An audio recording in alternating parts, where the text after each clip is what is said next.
there's a, even though it looks like, all knee pain is the same, Right. there's a way of telling if it's like from inside the joint, okay, or from the cables around it. So think of this as one long bone and it meets this bone. So it's like, this is this bone and this is like the bottom bone. And where they meet, that's the joint. So Right. that's this space. Alright? If you load weight, like when you're standing, and there's inflammation there, in this in between, that's from the knee. That's from the knee joint itself. When you stand, long standing, or when you're walking, grinds, that's coming from the inside of the joint. Alright? On the other hand, it's possible so there's that joint there, this bone, that bone. There's also a bit of bone in front of the kneecap. It hurts when you fall on it. So there's this in front of that. The kneecap you could think of as suspended above and below by cables. That kind of makes sense? Yeah. So, but effectively it acts as one thing. Okay. Okay? If the suspension cable at the bottom is inflamed, it can feel like this joint.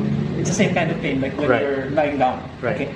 But if it's from that cable, when you stand at the joint, it doesn't hurt.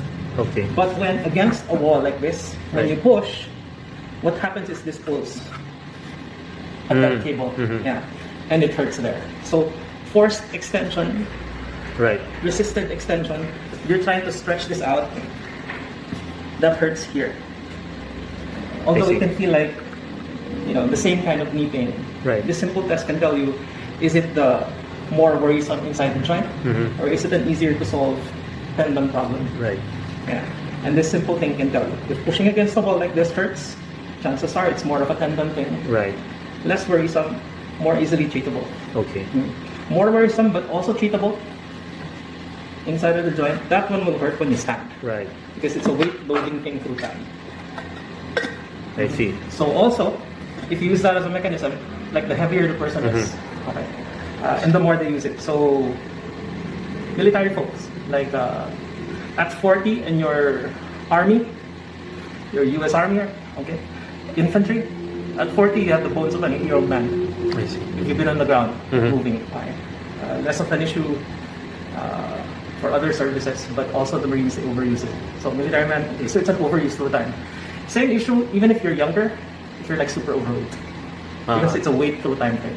I see. So we have patients now, you've noticed we have some patients who shouldn't have joint problems yet, but they do. All right. It's just, it's weight through time. All right. Thanks. Hope that helps. All Thanks. right. Thanks.